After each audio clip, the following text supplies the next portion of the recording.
Assalamualaikum warahmatullahi wabarakatuh. Perkenalkan, nama saya Hepli Alamsah, NIM 2103011020. Di sini saya akan memenuhi tugas media pembelajaran, yaitu materi yang pertama, yaitu A. Pembelajaran sebagai proses komunikasi pembelajaran. Komunikasi. Pembelajaran merupakan suatu kegiatan yang melibatkan seseorang dalam upaya memperoleh pengetahuan dan nilai-nilai positif dengan memanfaatkan berbagai sumber untuk belajar sehingga mampu menghasilkan apa yang disebut dengan hasil belajar. Untuk itu, terpenting dalam sebuah kegiatan pembelajaran adalah terjadinya proses belajar, learning process. Hasil belajar sebagai produk proses belajar hendaknya memenuhi beberapa ciri berikut. Yang pertama, hasil belajar. Hasil belajar diperoleh dari proses yang dilakukan secara sadar. Dalam hal ini, orang yang belajar merasa bahwa dirinya sedang belajar, sehingga munculnya dalam dirinya motivasi untuk memiliki pengetahuan yang diharapkan. Yang kedua, hasil belajar diperoleh melalui sebuah proses, bukan spontanitas apalagi tidak sengaja. Dalam hal ini, pengetahuan yang diperoleh oleh seseorang yang sedang belajar tidak secara spontanitas instan, namun bertahap melalui serangkaian aktivitas sekuensial. Yang ketiga, hasil belajar diperoleh dari sebuah proses interaksi dengan berbagai sumber belajar. Dalam hal ini, antara orang yang belajar harus melalui proses interaksi yang intens dengan Zoom. Kemudian model komunikasi yang dikemukakan oleh Shannon dan Weaver menyatakan bahwa proses komunikasi dimulai dari pengirim pesan yang memiliki keinginan untuk mengkomunikasikan pesan atau informasi kepada penerima pesan. B. Pengertian media pembelajaran.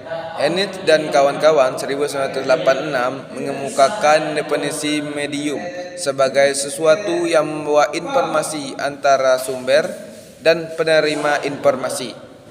Masih dari sudut pandang yang sama, Kemp dan Dayton 1986 mengemukakan bahwa peran media dalam proses komunikasi adalah sebagai alat pengirim yang mentransmisikan pesan dan pengirim kepada penerima pesan atau informasi. Berikut ada beberapa pengertian media dari para pakar dan lainnya. Gagne 1970,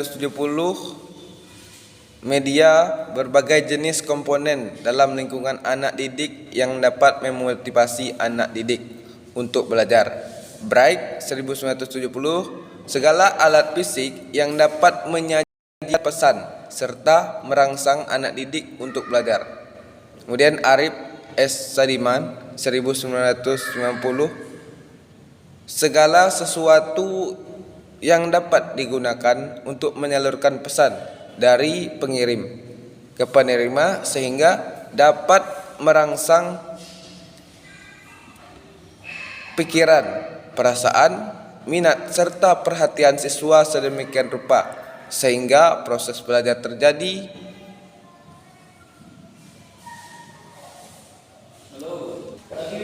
Perlu dibedakan antara media pembelajaran, alat peraga dan alat bantu pembelajaran. Yang pertama, menurut Sujana 1990, alat peraga adalah alat yang dipergunakan guru untuk memperjelaskan materi pelajaran yang disampaikan kepada siswa dan mencegah terjadinya verbalisme pada diri siswa.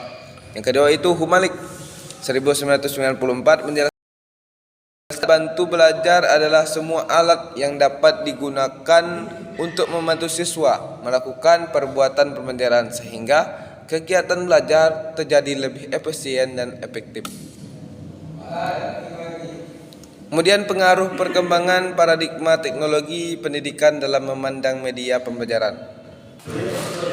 Riana tahun 2012 halaman 27, yakni yang pertama, paradigma pertama, media pembelajaran sama dengan alat bantu audiovisual yang dipakai instruktur dalam melaksanakan tugasnya. Kedua, paradigma kedua Paradigma media sebagai sesuatu yang sengaja dikembangkan secara sistematik serta berpegang kepada kaidah komunikasi.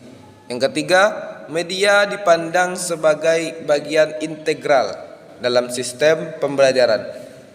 Dan karena itu menghendaki adanya proses perubahan komponen-komponen lain dalam proses pembelajaran.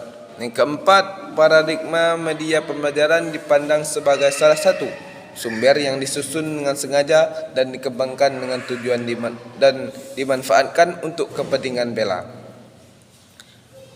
Media pembelajaran sebagian besar mengacu pada landasan teori menggunakan media yang dikemukakan oleh Edgar Dale, yakni Dale's Count of Experience Dale 1969, di mana ia membuat klarifikasi 11 tingkatan pengalaman belajar dari yang paling konkret sampai yang paling abstrak. Klasifikasi tersebut dinamakan kerucut pengalaman. Yang pertama, pengalaman langsung bertujuan memberi pengalaman nyata dan kejadian sebenarnya yang dialami sendiri, melibatkan diri sendiri. Yang kedua, pengalaman tiruan diperoleh melalui adanya benda-benda tiruan atau kejadian yang disimulasikan sebagai tiruan dari kejadian sesungguhnya untuk memberi citra atau kesan yang lebih dalam dan menghindari verbalisme pengalaman. Pengalaman tiruan mencakup model, make up, spesimen, objek asli. Yang ketiga itu dramatisasi, melibatkan bentuk drama yang mengandung unsur gerak, permainan, dekorasi, dan penataan busana dengan tujuan untuk memberi latihan pemahaman dan pelatihan bagaimana menyelami sesuatu peran dengan latihan mimik, gaya, suara, dan sikap yang ditetapkan. Dramatasi mencukup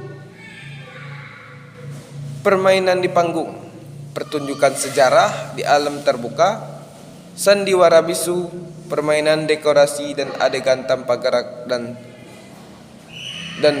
permainan boneka. Yang keempat, demonstrasi, memberi contoh atau pertunjukan yang memperagakan suatu proses, prosedur atau cara-cara tertentu. Yang kelima itu karya wisata, merupakan kegiatan luar untuk berkaya pengalaman melalui observasi yang dokumentasikan. Yang keenam, pameran bertujuan mempertontonkan karya, memperkembangkan atau kreasi yang sudah dicapai. Yang ketujuh, televisi, memberikan pembelajaran secara efektif melalui tayangan gambar berupa foto, film, atau animasi. Yang kedelapan, gambar hidup atau film memberikan informasi yang ulang dengan gerakan yang dapat diperlambat atau dipercepat. 9 yaitu radio, memberikan informasi lisan yang dapat menambah pengetahuan dan pengalaman serta membangkit motivasi. Yang ke-10, gambar dalam wujudnya secara visual memberikan informasi dan pesan yang ingin disampaikan. Yang ke-11 itu lambang visual, merupakan simbol yang dapat dilihat mata, terdiri dari sketsa, bagan, grafik, poster, komik, kartun, diagram, dan peta. Yang ke-12 itu lambang kata, digunakan untuk mengekspresikan suatu kata dalam bentuk simbol-simbol metamis atau simbol khas lainnya. Misalnya lambang segitiga dinyatakan dengan segitiga. Secara didaktis, psikologis media pembelajaran sangat membantu perkembangan psikologis anak sekolah dasar dalam hal belajar. Sebab secara psikologis media pembelajaran memberi kemudahan pada siswa sekolah dasar dalam hal belajar karena media dapat membuat hal-hal yang bersifat abstrak menjadi lebih konkret. Mungkin ini yang dapat saya sampaikan. Kalau kurang saya mohon maaf. Saya akhiri. Wassalamualaikum warahmatullahi wabarakatuh.